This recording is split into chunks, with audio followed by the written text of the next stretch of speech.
Hey everyone, and welcome back to the channel. Today, we re-diving deep into one of history. His greatest mysteries? What really happened to the Maya civilization?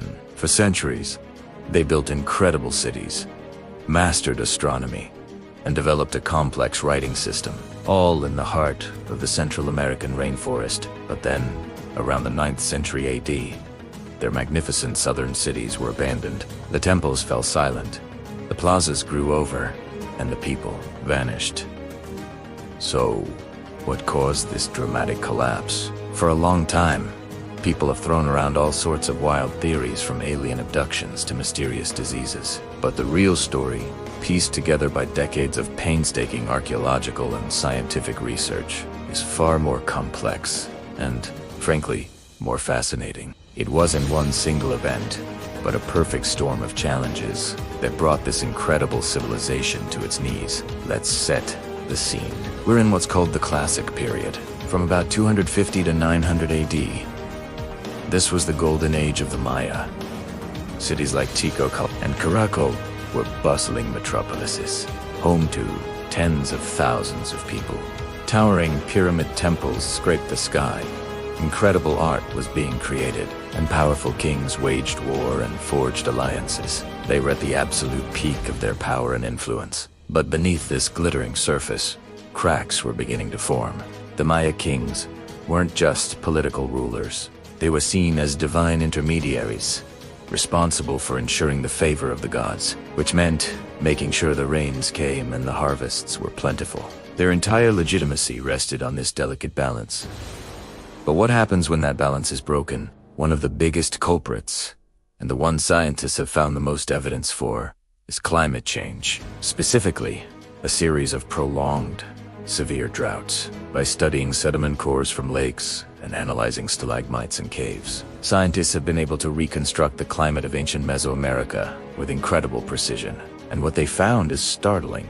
Around the 9th and 10th centuries, the region was hit by several megadroughts, some lasting for decades. Imagine being a Maya farmer. Your entire life revolves around the predictable cycle of rainy and dry seasons. You rely on that rain to grow the maize, beans, and squash that feed your family and your city. Suddenly, the rains stop. The first year is tough. The second is desperate. After a decade, the reservoirs are dry, the crops have failed completely, and the jungle itself is struggling to survive. This widespread agricultural failure would have been catastrophic. It would lead to malnutrition and famine, making people more susceptible to disease. The population, which had boomed during the good years, was now unsustainable. There simply wasn't enough food to go around. But the drought wasn't acting alone. The Maya themselves may have unintentionally made the situation worse to build their massive cities and feed their growing population. They cleared vast areas of forest. They needed the timber for construction and the land for agriculture. They also burned enormous quantities of wood to create the lime plaster that covered their magnificent temples. Some studies suggest that this widespread deforestation could have exacerbated the drought. Forests help recycle moisture and cool the landscape. By removing them, the Maya may have made their local climate even hotter and drier, creating a dangerous feedback loop. So, you have a starving population and a leadership that is failing to deliver on its most basic promise, keeping the cosmos in order. What happens next? Social and political chaos. The inscriptions on stone monuments from this period tell a story of increasing conflict. The frequency of warfare between city-states spiked. Rulers were likely becoming more desperate, launching raids on their neighbors to seize dwindling resources and capture prisoners for ritual sacrifices, hoping to appease the angry gods. But when the rains still didn't return, the people's faith in their divine kings would have shattered. Why would you follow a ruler who can't even guarantee a harvest? It's likely we saw widespread civil unrest, peasant revolts, and a complete breakdown of the traditional political structure. The elaborate system of kings, priests, and nobles that had defined Maya society for centuries simply crumbled, faced with starvation, warfare, and a crisis of faith. People did the only logical thing they could. They left. They abandoned the great stone cities of the southern lowlands and migrated away perhaps north to areas like the Yucatan Peninsula, or into smaller, more sustainable villages in the jungle. It wasn't a single, sudden exodus, but a gradual process of abandonment over several generations. The cities weren't destroyed.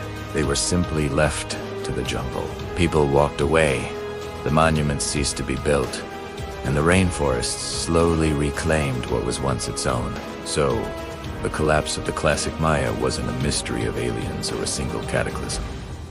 It was a domino effect. Climate change, in the form of severe drought, was the primary trigger.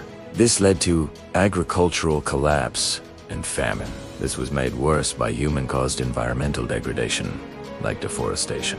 And the combination of these factors ignited social unrest, political instability, and endemic warfare, ultimately causing a complete breakdown of their society and the abandonment of their cities. But here's the most important thing to remember. The Maya people did not disappear. This is a common misconception. While the great southern cities were abandoned, Maya culture continued to thrive in other areas, like Chichen Itza and Mayopan in the northern Yucatan. And today, millions of Maya people live in Mexico, Guatemala, Belize, and Honduras, speaking their ancestral languages and carrying on many of their ancient traditions. They didn't vanish. They adapted. They proved their resilience by surviving the collapse of their states and enduring for another 1,000 years. The story of the Maya collapse is a powerful cautionary tale, especially for us today. It shows how even the most advanced and sophisticated civilizations are vulnerable to environmental change, and how a combination of climate stress, resource depletion, and social conflict can lead to a breaking point. It's a slice of history that feels incredibly relevant in our modern world. What do you think? Were you surprised to learn it was a combination of factors? Let me know your thoughts in the comments below. I love reading your perspectives. If you enjoyed this journey back in time, please give this video a like and consider subscribing for more deep dives into the greatest stories from our past. Thanks so much for watching, and I'll see you in the next one.